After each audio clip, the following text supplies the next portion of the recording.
இலங்கை வாழ் உறவுகளுக்கு ஒரு மகிழ்ச்சிகரமான செய்தி. அதுவும் முக்கியமாக இலங்கை ஜனாதிபதி அனுரகுமார திசாநாயக்கவால் நியமிக்கப்பட்ட விசேட குழு ஒன்று. எதற்காக நியமிக்கப்பட்டது? அதாவது இலங்கை விமான நிலையத்தில் தனிநபர்கள் அல்லது இலங்கை விமான நிலைய பணி ஊழியர்களுக்கு இடம்பெற்ற அநீதிகள் அல்லது ஊழல் லஞ்சம் தொடர்பான விசாரணை குழு ஒன்று. இந்த விசாரணை குழுவில் நீங்கள் முறைப்பாடு செய்வதற்காக உங்களுக்கு மின்னஞ்சல் முகவரிகள், வாட்ஸ்அப் நம்பர்லாம் கொடுக்கப்பட்டிருக்குது. அதை நீங்கள் கீழே டிஸ்கிரிப்ஷனில் பார்க்கலாம் இந்த வீடியோவில்.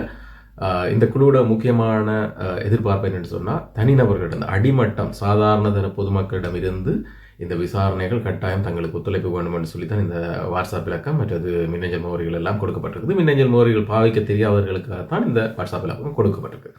என்னதுக்காக கொடுக்கப்படுதுன்னு சொன்னால், இலங்கை விமான நிலையத்தில் இப்பண்டில் அப்பண்டில் உங்களுக்கு எதிர்வரும் 5ஆம் தேதி, அதாவது செப்டம்பர் 5, 2025 வரைக்கும் உங்களுக்கு காலம் கொடுக்கப்பட்டிருக்கு. இந்த காலத்துக்குள்ளே நீங்கள் விமான நிலையத்தில் முக்கியமாக கார்கோ, இந்த நீங்கள் கொண்டு போகிற பொருட்களில் எதுவும் உங்களுக்கு சுங்கத்தாலையோ ஏதாவது பறிமுதல் செய்யப்பட்டது, எந்தவித பிரச்சனையும் இன்றி பறிமுதல் செய்யப்பட்டது, அல்லது லஞ்சமாக கோரப்பட்டது, அல்லது ஒரு பொருளை நீங்கள் கொண்டு வரும்போது உங்களுக்கு லஞ்சம் கொடுத்தா தான் அதை வெளியே விடுவோம் என்று சொல்லி லஞ்சம் வாங்கின கதைகள், அல்லது உங்களுக்கு அங்கே லக்கேஜில் எதுவும் களவாடப்பட்டது, அநீதிகள் எதுவும் இழைக்கப்பட்டது, உங்களுக்கு தவறான முறையில் உங்களை விமான நிலையத்துக்குள்ளே கையாண்டது, இப்படி நீங்கள் விமான நிலையத்தின் ஊடாக போகும்போது உங்களோட பறிமுதல் செய்யப்பட்ட உடைமைகள் அல்லது உங்களோட கையாண்மை, உங்களோட கையாண்ட விதங்கள், அல்லது உங்களிடம் கப்பம் கோரப்பட்டது, ஒரு பொருளை நான் கொண்டு வரும்போது இதை நீ காசு தந்தால் தான் கொண்டு போகலாம்னு சொல்லி இப்படி நிறைய பிரச்சனைகளை நீங்கள் எதிர்நோப்பீங்க. இது சம்பந்தமாக உங்கள்கிட்ட ஏதும் ஆதாரங்கள் இருப்பின் நீங்கள் உடனடியாக இந்த ஜனாதிபதியோட விசேட குழுவுக்கு அறிவிக்கலாம்.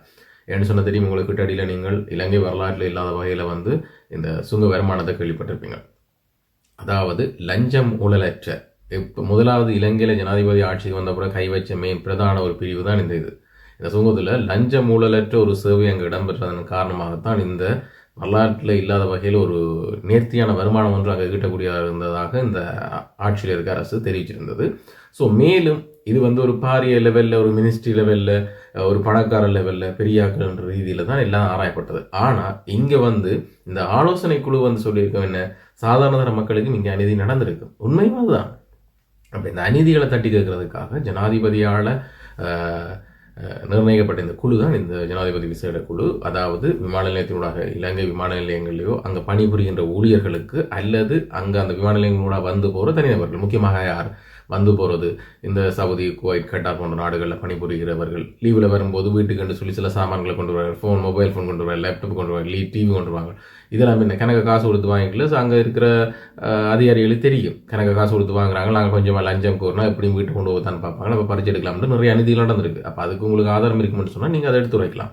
அதேமாதிரி இந்த மேலத்தைய புலம்பெயர்ந்த நாடுகள்லேருந்து வரும்போது சும்மா இமிகிரேஷனில் வச்சு மிரட்டுறது, நீ அப்படி, நீ இப்படி, நீ அந்த குற்றம் செஞ்சு, இந்த குற்றம் செஞ்சு, உண்ட பேர் லிஸ்ட்டில் இருக்குது, நீ வெளியே போகணும்னு சொன்னால் 10,000 கட்டணும், 10,00,000 கட்டணும்னு சொல்ல, நீங்களும் என்ன சொந்தங்களை பார்க்க வந்தாங்க, நல்லபடியாக நாடு போயிச்சிடும், ஒரு பிரச்சனை இருக்கக்கூடாது, திரும்ப நாட்டுக்கு போய்க்கலாம், பிரச்சனை எடுப்பாங்க, கட்டாமலாண்டு போட்டு என்ன கையில் இருக்க காசில் கொடுத்துட்டுலாம் போயிருப்பீங்க, நகைகளை கொடுத்துருக்கீங்க. இப்படி நிறைய சம்பவங்கள் இந்த விமான நிலையத்தூடாக நடந்திருக்குது. அதோட பார்த்தீங்கன்னு சொன்னால் அங்கே பணிபுரிகிற ஊழியர்கள், அந்த சிறுபான்மை ஊழியர்களை துன்புறுத்தல் செயற்பாடுகளும் அங்கே இடம்பெற்றிருக்கு. ஏற்கனவே கடந்த காலங்களில் இப்படியான செய்திகள்லாம் நீங்கள் கேள்விப்பட்டிருப்பீங்க. ஸோ இதற்கெல்லாம் இப்போ ஆதாரம் இருந்ததுன்னு சொன்னால் இந்த ஜனாதிபதி விசேட குழுவுக்கு நீங்கள் அறிவிக்கலாம். அறிவிப்பதற்கான வாட்ஸ்அப் இலக்கம் கொடுத்துருக்காங்க, 07033307700. இந்த வாட்ஸ்அப் இலக்கத்தை நீங்கள் தொடர்பு கொள்ளலாம். அதாவது நடைமுறையில் பேச்சு வழக்கில் சொல்ல போனால் 07033307700 இந்த வாட்ஸ்அப் இலக்கத்தை பயன்படுத்தி நீங்கள் உங்களோட முறைப்பாடுகளை முன்வைக்கலாம்.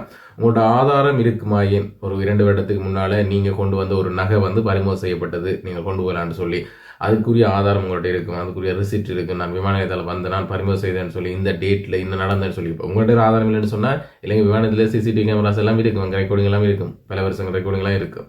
அதுக்குரிய ஆதாரம் இல்லாட்டி குறித்த நபர் பேர், இல்லாட்டி நீங்கள் லக்கேஜில் கொண்டு வந்த பொருள் இல்லை, லக்கேஜ் திறந்து அந்த உடைக்கப்பட்டது, கேட்க போனதில் உங்களுக்கு அநீதி இழைக்கப்பட்டது, இப்படியெல்லாம் உங்கள்கிட்ட அதை நிரூபிக்க முடியும், டேட் ரீதியாக நிரூபிக்க முடியுமாக இருந்தால் இந்த விசேட குழுவை நீங்கள் அணுகி, அதாவது வாட்ஸ்அப்பினூடாக இல்லை மின்னஞ்சலோட அணுகி உங்களுக்குரிய நீதியை நீங்கள் பெற்றுக்கொள்ளலாம். அதுவும் உங்களுக்கு குறிப்பிட்ட காலப்பகுதியில் வருகிற செப்டம்பர் 5ஆம் தேதி முதல்ல உங்களுடைய முறைப்பாடுகளை சரியான முறையில் முன்வைங்க, உங்களுக்கான தீர்வுகள் கிடைக்கக்கூடியதாக இருக்குன்னு நான் நம்புகிறேன். ஸோ இந்த செய்தி கட்டாயம் உங்களோட உறவு நண்பர்களுக்கு ஷேர் பண்ணி விட்டுருங்க.